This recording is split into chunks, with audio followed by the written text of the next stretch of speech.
March Ilmor. The team were in danger of going under entirely after the collapse of Akira Akagi's Leighton House property empire, but over the winter a consortium of team executives, including Ken Marable, Gustav Brunner and Bernard Bormans, got together to buy the team as a going concern, reverting to the old March name and switching to a slightly different shade of blue, now a pale powder blue, instead of the more aqua-tinged Leighton House colour. The team's biggest asset really is now Karl Wendlinger, who's not only talented in his own right but backed by Mercedes, who are not only paying for his seat but are also backing the Ilmor engine concern, which is why they've held on to those.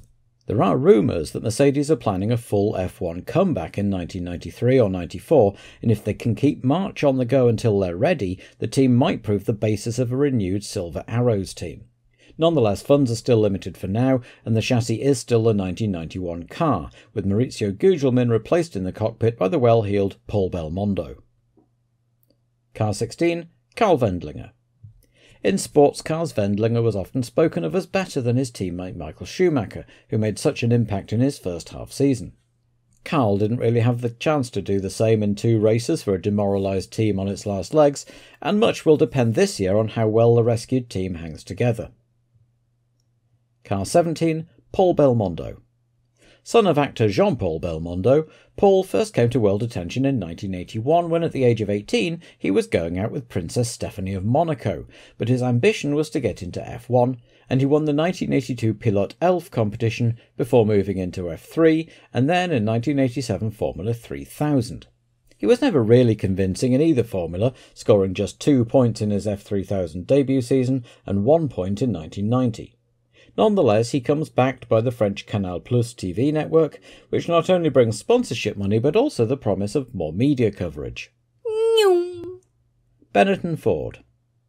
A slightly disappointing 1991 for Benetton, despite a win and a top 4 finish, but the arrival of the business smarts of Tom Walkinshaw and the driving talents of young star Michael Schumacher later on did seem to galvanise them. For the first couple of races, the team will persist with the 1991 chassis with no great expectations, while a new 1992 car is developed, which will also mount a new evolution of the Ford V8. That engine is still a bit underpowered compared to the Honda, Renault and Ferrari V10s and V12s, and Ford are reported to be developing a V10 for Benetton, but there's no word as yet as to when that might arrive. Partnering Schumacher for 1992 is Tom Walkinshaw's favourite Martin Brundle. Car 19, Michael Schumacher. The young German had been the revelation of 1991 and followed up an impressive, if short, Jordan debut with a string of points finishes in the Benetton. He begins his first full season in F1 as team leader at one of the top teams on the grid, which is already an impressive achievement in itself and has a real shot at winning races in his first full year. He has massive talent, but will also be under a huge amount of pressure this year, and how he handled that will determine how well he does. Car 20, Martin Brundle. Brundle has been plugging away in the Formula 1 scene for years with very little success, and on a couple of occasions he's taken a break to drive in sports cars, and ironically, it seems to be this, rather than his efforts in the sluggish Brabham last year, that's finally got him the big break he richly deserves. With his former Jaguar boss Tom Walkinshaw now deeply involved in Benetton, when the team wanted an experienced, solid number 2 for Schumacher, Martin was the shoe-in. At 33, he's probably missed the bus now to develop into a truly top driver in F1, but he'll be hoping the car will at least allow him to compete for podiums and maybe even some wins. BMS Scuderia Italia Dallara Ferrari. After a respectable mid-table season in 1991, Beppe Lucchini and Gianpaolo Dallara are optimistic for 1992 with the acquisition of Ferrari engines. Coming with them is Pierluigi Martini, the long-time Minardi driver who signed a contract with Ferrari during the Prost shenanigans, guaranteeing him at least Ferrari power in 1992. He'll join JJ Leto, who acquitted himself well, as Emanuele Pirro moves across to touring cars, driving a BMW for Team Bugatti. The 1991 spec Ferrari V12s will be mounted on a new chassis, the F192, which has distinctive high-mounted front wings with low end plates, and as last year, while other teams are planning to run the first 2 flyaway races with their 1991 cars, the F192 will be ready straight away. Car 21, JJ Leto. Taking over nominal lead driver status, the Finn can look back on the 1991 that saw him take his first podium finish and regularly outperform his teammate Pirro. Annoyingly for Leto, it was also his car that had the worst of the reliability problems and only finished 5 races. Leto is another driver who has usually been better than his equipment, and will be hoping that Ferrari power for 1992 and increased reliability will allow him to be more consistent.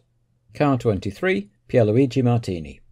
The diminutive Italian has become almost synonymous with the Minardi team over the past few years, giving them their first front row start and their only lap leading a race, but had been disappointed with the team's 1991 performance with Ferrari engines, even as he was being talked about as a possible replacement for the great Alain Prost at the Prancing Horse.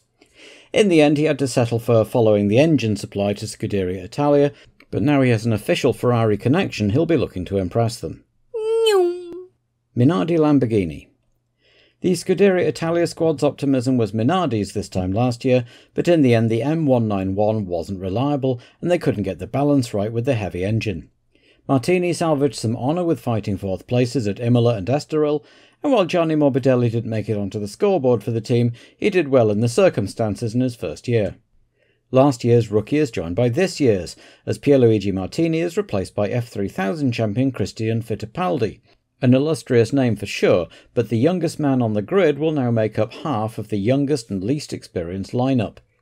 The team will begin the year with the M191B, while Aldo Costa works on the new M192 for later in the year, but with the Ferrari V12 swapped out for a Lamborghini unit left behind by their semi-works program last year. Car 23, Christian Fittipaldi.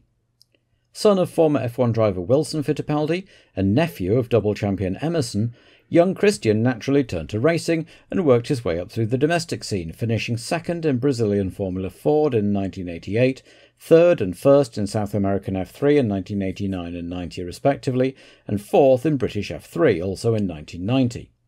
During 1991 he entered the International F3000 series with the Pacific Racing Team and fought a close-run battle with Alessandro Zanardi, winning 2 races before taking the title.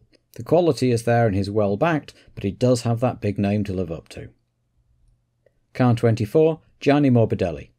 It was quite a debut year for Morbidelli in 1991, only 6 finishes for Minardi, the best of which was 7th, but then being called up to Ferrari to replace Alain Prost.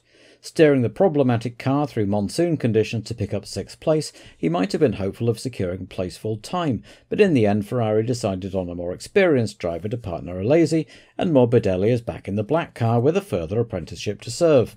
He will hope to prove them wrong by excelling in his sophomore year. Ligier Renault. Guy Ligier was clear about 1991 being a transitional year, and it was just as well because the results were pretty appalling. A second successive pointless year, though Boutsen came close with 2 7th places. Guy spent much of the season very publicly putting the pieces in place for a revival in the next few years, the most tangible of which for now is the acquisition of the same Renault V10 engine powering Williams, after French President Mitterrand leaned on a reluctant Régie. Much ink was spilled on the possibility of Alain Prost joining the team too, given his troubles at Ferrari, and when they parted company acrimoniously, Guy Ligier must have thought all his Christmases had come at once. But over the winter it became obvious that Prost had some pretty big reservations, not to mention some pretty big demands. He wanted a stake in the team, the right to appoint a general manager, a budget of 500 million francs, and John Barnard. He tested the car a couple of times, wearing Eric Comas's helmet to fool reporters, but was also talking to Williams, while Ron Dennis had also let it be known he'd be happy to have him back at McLaren. Eventually, with both Thierry Boutsen and Eric Comas thoroughly cheesed off at being pretty evidently considered second best, an official statement was produced on the 25th of February, 2 days before the start of the season, that Prost would not in fact be driving for Ligier. Car 25, Thierry Boutsen. 1991 was Boutsen's worst season in some time, his first pointless season since 1986 in fact, and despite his reputation as a quiet, patient and professional man, he found it difficult to hide his frustration. He will have great hopes for the 1992 setup, particularly as he's already familiar with previous evolutions of the Renault engine from his 2 years at Williams, and his smooth style means he should bring the car home more often. Many think, though, that this is really his last chance to prove himself before his career splutters out. Car 26, Eric Comas. The youngster's debut season was a difficult one, with the perfect storm of inexperience and track learning combined with a dreadful car and a massive shunt in Germany. However, his guts at getting back in the car after that and putting in a good enough lap to qualify didn't go unnoticed. The Prost saga hit him harder than Boutsen, though, on the not unreasonable assumption that he'd be the one left out of a seat and having to watch Prost test the car wearing his helmet. It wasn't until 48 hours before the start of the season that he knew he'd be driving. That can't have done much for his confidence, never mind having barely sat in the new car. Ferrari. More internal ructions at Ferrari as, following an awful season by their own standards, Gian Agnelli appointed Luca Di Montezemolo as the new boss, with Niki Lauda brought on board as special advisor. Claudio Lombardi is now general manager, with Lauda's friend Santa Ghidini as sporting director. Harvey Postlethwaite's back too, collaborating with Jean-Claude Migeot, who largely drew up the new car under the outgoing Steve Nichols, another recruit to Peter Zauber's project. So what of the new car? The F92A is as radical as the changes in the team structure, with a new double flat bottom floor. The side pods raised above the floor with a channel underneath, which, in conjunction with a raised nose, should increase downforce by effectively creating a thin wing all the way down the side of the car. In the back is a reworked version of the V12 engine and a transverse gearbox. For the first time since 1968, though, the team begins with a driver lineup who have no race wins between them. Jean Alesi takes over the iconic number 27 car in his second year with the team and is joined by Ivan Capelli. Car 27, Jean Alesi. Even the undoubted talents of Alesi couldn't make the Ferrari 642 and 643 look good, but 3 third places and several other minor points finishes saw him to 7th in the table at the end of the year. He wisely kept his head down during the politicking that took over the team during the year, and now finds himself lead driver for the fabled Ferrari team in just his 3rd full season of F1. The Tifosi still haven't entirely had the chance to see the best of the young Frenchman in red, but they'll be hoping to celebrate his maiden victory sooner rather than later. Car 28, Ivan Capelli. For 5 seasons, Capelli has been driving for the March and Leighton House team, and was loved by the team as much as he loved them. He took them to 2 podiums in 1988, but team and driver kept faith with each other as the team slumped in form, and he only managed 9 finishes in total between 1989 and 91, even if one of them was that fine 2nd place, which might even have been a win in France 1990. When it all came finally crashing down after the Fujibank scandal last year, Capelli's stock was still high enough, despite all the setbacks, to be considered by Ferrari. To be fair, pretty much anyone with a super license and Italian passport was rumoured at various stages, but it was Ivan that got the nod. Even with all the Scuderia's troubles in 1991, how could any red-blooded Italian say no? Venturi LaRousse Lamborghini. Gerard LaRousse's team have been using Lola chassis since they entered F1 in 1987, but the unpaid bills piled up and both Eric Broadley's outfit and Brian Hart tuning the Ford engines had to cancel their contracts. During the 1991 season, LaRousse announced a hookup with a young French sports car firm, Venturi, and they were able to benefit from Fonmetal cutting their Fomet think tank adrift, and the car that should have been the 1992 Fonmetal chassis is now the LC92, built by Venturi, who thus become the name of the constructor. In the back, the team reunite with their old Lamborghini 3512 engines. First built in 1989, the big V12 is getting a bit long in the tooth now, and has never really impressed. In a 2014 interview, Derek Warwick described it as all noise and no go, but it's reasonably reliable at least, and it powered LaRousse to 3rd at Suzuka in 1990. Aguri Suzuki, who got that result, has moved on though, and is replaced by his fellow countryman Ukio Katayama, who will begin the season alongside Bertrand Gachot, with 1991 driver Eric Bernard still recovering from his broken ankle. Car 29, Bertrand Gachot. After several years in pretty awful equipment, Bert, now driving on a French super license to match his passport, and in deference to his new team, had a fantastic season in 1991, albeit overshadowed by the more experienced and much improved De Cesaris. He'd just scored the first fastest lap of his career when it all came crashing down and he ended up in jail. Released on appeal, he was back in a cockpit in Adelaide, but despite not qualifying, he clearly impressed Gerard LaRousse with his attitude, and does at least have a lot of experience with back-of-the-grid teams. Car 30, Ukio Katayama. Tokyo native Katayama's journey to Formula One is quite a tale. He started out as a mechanic before driving in domestic junior formulae, finishing 6th in Japanese F3 in 1985, before heading to Paris, which he believed to be in England, the home of motorsport. Somehow, despite speaking only a little English and no French, he made his way into the Winfield Racing School at Paul Ricard. While at the school, he drove in Formula Renault, where his career came to an abrupt end as he broke his neck and both legs in a horrific crash. Hobbling out of the hospital, he decided to get straight back into racing. Finding a drive at the tiny Duquesne team for the remainder of the year, his best result was 9th at Pau, and in 1987 he headed back to Japan. Here he spent 4 years in Japanese F3000 with a number of teams, slowly recovering from his injuries as well as racing for the Courage team at Le Mans in 1988, where he had another massive crash, and in 1989 he drove in Japanese and European F3000 for the Footwork team before being picked up by tobacco brand Cabin, who ran their own team. In 1991, injuries now fully healed, he won the Japanese F3000 series at a canter and was sponsored into F1 by Cabin. Jordan Yamaha. All change at the team who were the talk of 1991 for being the most impressive debutants in some years.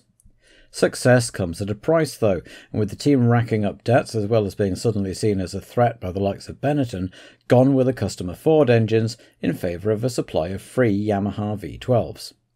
Yamaha haven't had a great record in F1 over the last few years, with Zack Speed and Brabham both regretting their link-ups, but the engines are free, and they did at least score a couple of points in the Brabham. 7-Up sponsorship is also gone, and in comes Barclay Cigarettes and South African oil giant Sasol, so gone is the gorgeous green livery as well, and in comes Sasol Blue with Barclay Cream side pods.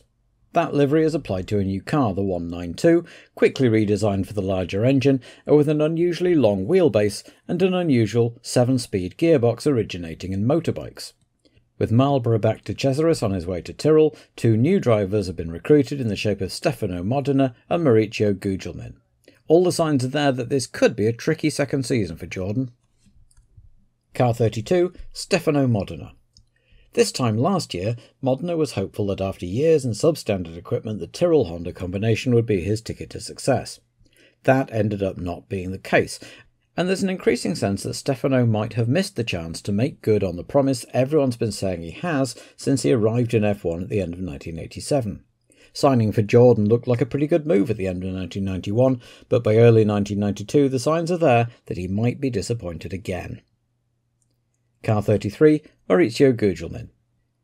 Like his new teammate, there's an air about Gugelmin of a driver who's never quite lived up to his promise. He gave as good as he got at Leighton House March, usually ending up pretty evenly matched with team mascot Ivan Capelli, but really it's a combination of his personal Brazilian sponsorship and the backing of his friend Ayrton Senna that got him the seat at Jordan. Andrea Moda Judd. When Enzo Coloni finally gave up the unequal struggle, the unexpected beneficiary was one Andrea Sassetti, a 32-year-old in the shoe business with a considerable fortune of mysterious origins. Sassetti has renamed the team Andrea Moda and moved to a new HQ at one of his shoe warehouses in Ancona. Enzo Coloni was even kept on as sporting director for a while before the two fell out and he was fired. The old Coloni C4 chassis will be powered by Judd V10s bought second-hand from Dallara, along with the Dallara gearbox and rear axle assembly, which Sassetti reckons will fulfil the requirements to make it a new car, and Andrea Moda therefore a constructor. Driving the Franken car are 2 Italians, Alex Caffi and Enrico Battaglia. Car 34, Alex Caffi. Yet another up-and-coming talent who's failed to really launch. Years at Azella in the infant Scuderia Italia didn't exactly give him much chance, but he's never really impressed at Arrows either, and his 1991 was appalling. Even before his road accident he'd failed to qualify for every race, and after returning he really struggled, which wasn't helped by his deteriorating relationship with the team. He only made it out of PQ once before finally getting into the race in Japan and Australia, and actually put up a decent result of 10th at Suzuka, but it was too little too late. Getting in on the ground floor with a new venture is always a risk, but it's difficult to see what other options he had. Car 35, Enrico Battaglia. Battaglia was last seen in Formula 1 in 1989, when he bought into the Coloni team towards the end of the year at the expense of Pierre-Henri Raffanel. He entered 6 races and was the slowest entrant in every single one of them. Since then, he's returned to Formula 3, and despite winning the 1989 Macau Grand Prix, has otherwise been unsuccessful. He has nonetheless been able to raise enough sponsorship to have another punt at F1, and will be hoping to make a better fist of it this time.